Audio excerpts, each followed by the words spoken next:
ಕಚೇರಿಯಲ್ಲಿ ಅದನ್ನು ಪೂರ್ಣ ಪ್ರಮಾಣದಲ್ಲಿ ಹಾಡಲಿಕ್ಕೆ ವಿರೋಧ ವ್ಯಕ್ತ ಆಯಿತು ಅಂತ ಈಗ ಸೋನಿಯಾ ಗಾಂಧಿ ಅವ್ರ ವಿರುದ್ಧ FIRಗಳು ದಾಖಲಾಗ್ತಾ ಇದೆ. ನೀವು ಅದನ್ನು ಹೇಗೆ ನೋಡ್ತೀರಿ?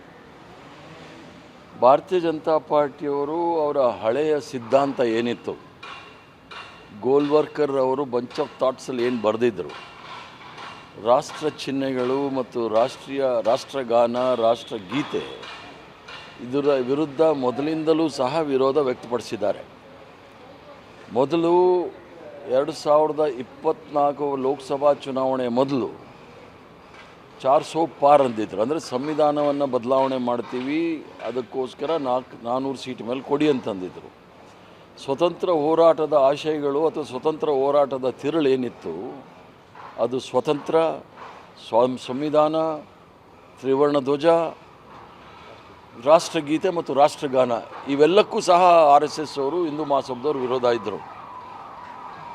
ಒಂದು ಪ್ರಯತ್ನ 2024 ಮೊದಲು ನಡೀತು, ಸಂವಿಧಾನವನ್ನು ಬದಲಾವಣೆ ಮಾಡ್ತೀನಿ ಅಂತ, ಅದು ಆಗಲಿಲ್ಲ, 240ಕ್ಕೆ ತಂದರು.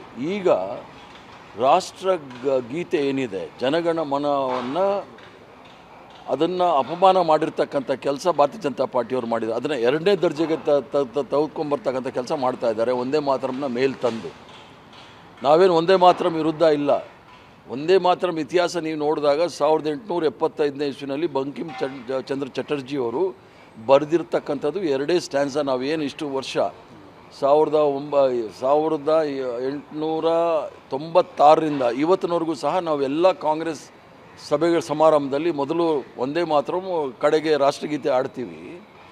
ಆದರೆ RSS ಅವರು, ಹಿಂದೂ ಮಹಾಸಭಾದವರು ಅವರ ಶಾಖೆಗಳಲ್ಲಿ 1925ನೇ ಇಸ್ವಿಯಿಂದ ಇಲ್ಲಿವರೆಗೂ ಎಷ್ಟು ಸಲ ಇವರು ಒಂದೇ ಮಾತ್ರ ಮಾಡಿದ್ದಾರೆ, ರಾಷ್ಟ್ರಗೀತೆ ಆಡಿದ್ದಾರೆ. ಅದು ದೇಶದ್ರೋಹದ ಕೆಲಸ ಅಲ್ವಾ? ಸದಾ ಹೊತ್ಸಲ ಏನು ರಾಷ್ಟ್ರಗೀತೆನಾ? ಅದೇ ಥರ ಇವರು ಹೇಳ್ತಕ್ಕಂಥದ್ದು. ಆಮೇಲೆ 1882ನೇ ಇಸ್ವಿನಲ್ಲಿ ಅವರೊಂದು ಕಾದಂಬರಿ ಬರೀತಾರೆ ಆನಂದ್ ಮಟ್ಗೆ. ಆಗ ಸನ್ಯಾಸಿಗಳಿಗೆ ಒಂದು ಅಂದರೆ ವಾರ್ ಕ್ರೈ ಅಂತ ಏನು ಇಂಗ್ಲೀಷಲ್ಲಿ ಹೇಳ್ತಾರೆ, ಯುದ್ಧ ಗೀತೆ ಇರಬೇಕು ಅಂಥೇಳಿ ಅದನ್ನು ಬರೆದಿದ್ರು. ಅದನ್ನು ಒಪ್ಪಲಿಲ್ಲ. ಅದು ರವೀಂದ್ರನಾಥ್ ಠಾಗೂರ್ ಅವರು ಒಪ್ಪಲಿಲ್ಲ, ಸುಭಾಷ್ ಚಂದ್ರ ಬೋಸ್ ಅವರು ಒಪ್ಪಲಿಲ್ಲ, ರಾಜೇಂದ್ರ ಪ್ರಸಾದ್ ಅವರು ಒಪ್ಪಲಿಲ್ಲ, ಯಾರೂ ಸಹ ಸ್ವತಂತ್ರ ಹೋರಾಟದಲ್ಲಿರೋರು ಒಪ್ಪಲಿಲ್ಲ. ಅದನ್ನು ಇವತ್ತು ದೇಶದಲ್ಲಿ ಏನು ಒಂದು ಸೌಹಾರ್ದ ವಾತಾವರಣವಿದೆ, ಅದನ್ನು ಕೆಡಿಸ್ಲಿಕ್ಕೋಸ್ಕರ ಇದನ್ನು ಮುಂದೆ ತಂದಿಟ್ಟಿದ್ದಾರೆ. ಇದು ರಾಷ್ಟ್ರಗೀತೆಗೆ ಅಪಮಾನ ಮಾಡ್ತಕ್ಕಂಥ ಕೆಲಸ ಭಾರತೀಯ ಜನತಾ ಪಾರ್ಟಿಯವರು ಮಾಡ್ತಾರೆ. ಈಗ ಒಂದೇ ಮಾತರಂ ಬಗ್ಗೆ ವಿವಾದ ಏನೇ ಇದ್ರು ಅದನ್ನು ರಾಷ್ಟ್ರಗೀತೆ ಸ್ಥಾನಮಾನವನ್ನು ಕೊಟ್ಟಿದ್ದಾರೆ. ಈಗ ಅದನ್ನು ಕಾಂಗ್ರೆಸ್ ಒಪ್ಕೊಳ್ಳುತ್ತಾ, ಹಾಡುತ್ತಾ?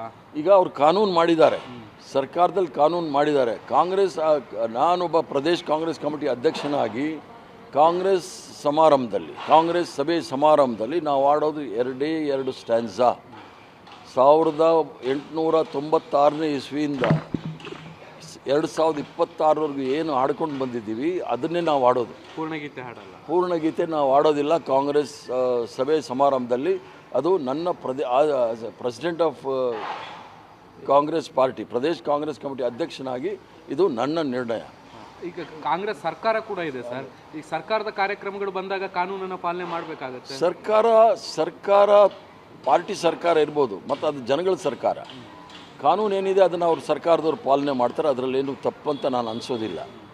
ಅದನ್ನು ಸರಿ ತಪ್ಪು ಆಮೇಲೆ ಇನ್ನೊಂದು ಲೋಕಸಭೆಯಲ್ಲಿ ಚರ್ಚೆ ಆದಾಗ ಬರುತ್ತೆ. ಸರ್ಕಾರದಲ್ಲಿ ಅದನ್ನು ಮಾಡಬಾರ್ದು ಅಂತ ನಾನು ಹೇಳೋದಿಲ್ಲ. ಸರ್ಕಾರ ತೀರ್ಮಾನ ತೆಗೆದುಕೊಳ್ಳಿ, ಕಾನೂನು ಮಾಡೋದು